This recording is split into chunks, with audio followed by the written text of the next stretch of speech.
Good morning, today is January 8 at babalik po tayo doon sa Al Hudayriyat Island dito po sa Abu Dhabi. So ngayon guys, yung hindi natin napuntahan kahapon ay pupuntahan po natin ngayon. So dito na po tayo sa entrance po ng Al Hudayriyat Bridge papunta doon sa island. So ito yung paborito guys dahil may ahon dito yung papasok. Mamaya naman yung pag-uwi. So dito pala sa bridge guys, ito yung para sa mga pedestrian, ito naman yung para sa bike lane. Pero ang pagkakalam ko kasi yung first ride ko dito, ito yung papunta doon at yung sa kaliwa banda, ito yung pabalik. Hindi pala, itong both lanes na to ay papunta pala doon sa island. Doon sa kabilang bridge naman, sa kabilang side ng bridge, ando naman yung going from island to the main island.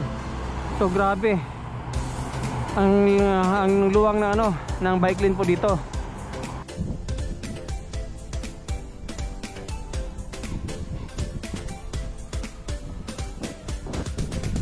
So, mula po dito sa itaas muna ng bridge guys, makita po natin yung development ko dito sa island na nauna yung dito po banda sa right side kung saan tayo nagbike kahapon. Dito naman sa left hindi pa pero continuous pa rin yung development nila doon.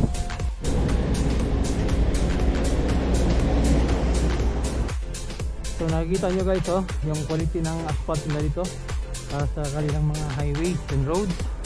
Napaka smooth, napaka kinis guys. Pwede na to sahig sa bahay. Sinabi ko pala kanina doon tungkol sa bike lane doon sa bridge, ganun din dito po. So may bike lane doon sa kabilang side, may bike lane din dito. Mayroon pa rin yung mga perimeter fence, hindi natin nakita kung ano yung sa loob. Pero pag may ganyan, usually under construction po yan. Sa tingin ko guys, ang gagawin po nila dito po na side ay puro sports. So may i-develop pa sila dyan na mga para sa mga sports activities.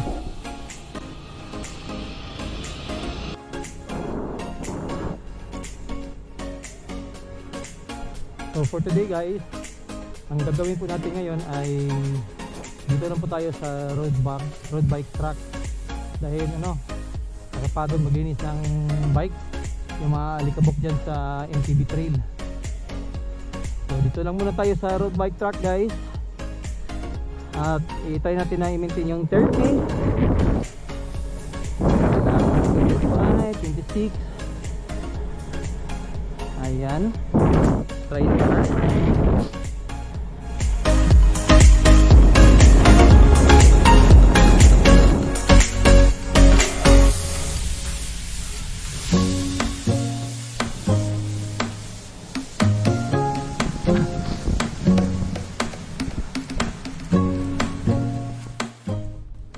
Grabe, kakapagod.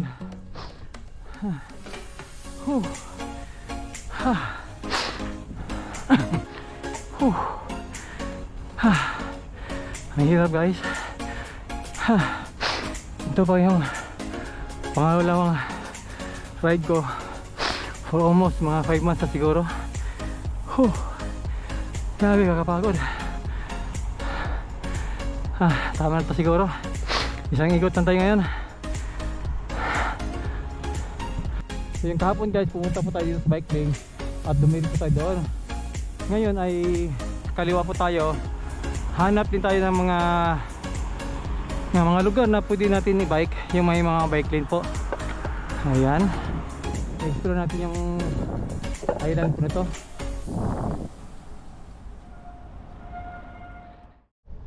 So sa ngayon guys, yung makikita po natin dito yung mga libangan, like for example yung mga beach resort at yung iba ginagawa pa. Mayroon din yung mga bike lane at saka yung mga commercial buildings na ginagawa ko rin. So talagang dinidevelop nila itong Al Hudayriyat Island dito sa Abu Dhabi. Saka yung mga mahihilig sa mga mag-i-skate guys, dito na, ginawa na nila Ay, hindi ko lang alam kung anong tawag sa lugar kung saan sila nag-i-skate. Pero ito na So dito pala banda yung mga resort guys, oh.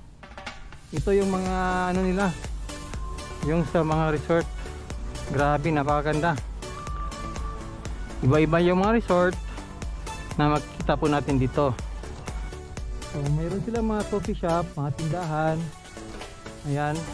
Ito po yung mga tindahan nila guys, oh. Oh. May mga ano sila dito, mga parang manika, dal. Ayan.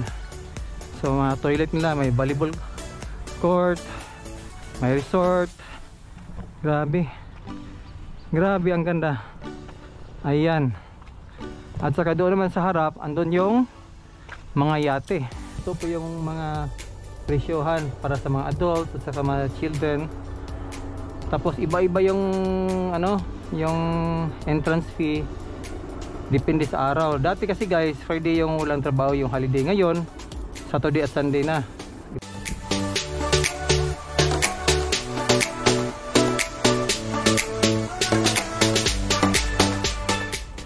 Hindi na natin ikutin lahat ngayon. Mahaba-haba pa to. Balik muna tayo doon sa bike lane para makapag-ride din tayo sa mga iba pang mga pasyalan po dito sa island na to.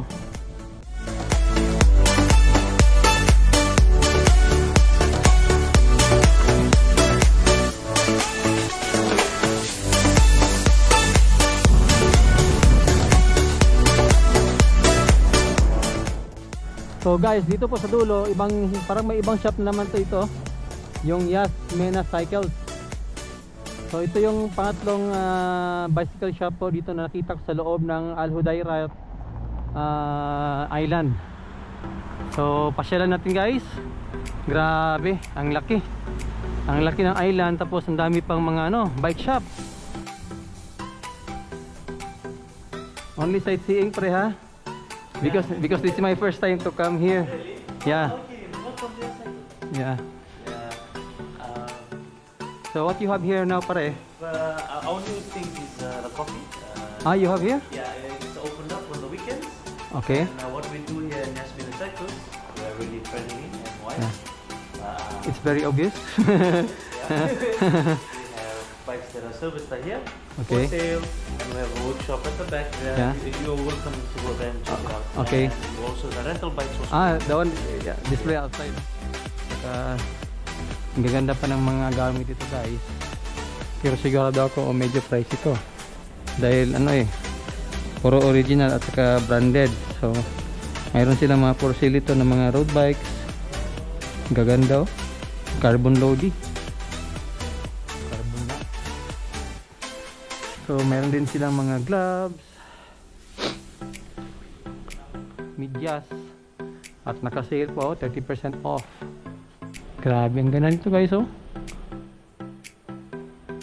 Ganda. Hindi ko lang alam kung anong brand ito. Anong brand ito? Or parang Oro? Nakashimano 105. Ayan oh. Ganda guys. Ito yung brand, hindi ko lang mabasa dahil parang pinagbaliktad yung O at saka R Yung price pa nito ay nasa 14,000, yung weight is 7.3 kilograms. Nasa 14,000 to, ang group set ay hindi ko makita. Pero sigurado ko maganda to. Itong nasa taas naman, naka 25% off na relief. Hard case. Yung ganitong hard case guys ay magaan. Yung sa akin ay medyo mabigat pero matibay. Ito magaan to.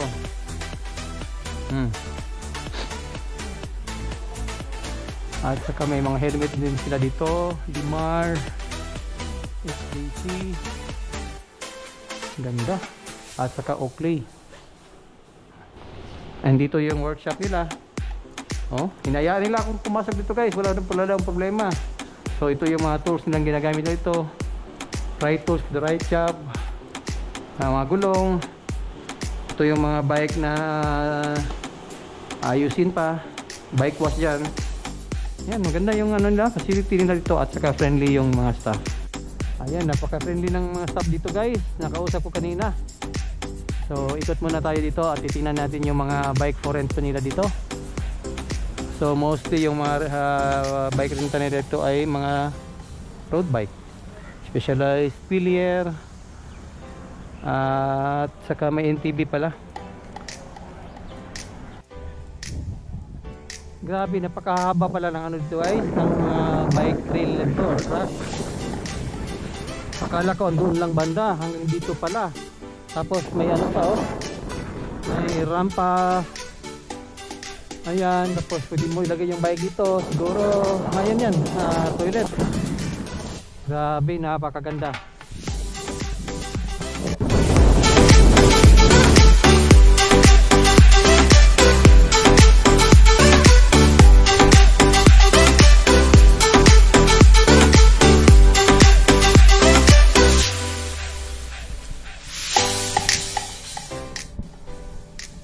Punta naman po tayo sa kabila. Isipin mo, naglagay lang sila ng bridge dito para sa, siguro sa bike lang.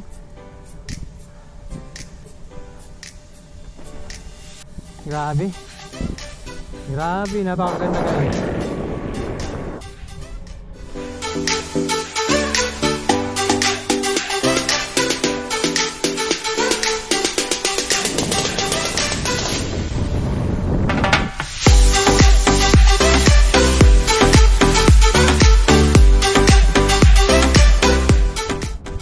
Guys ay around 8:30 in the morning.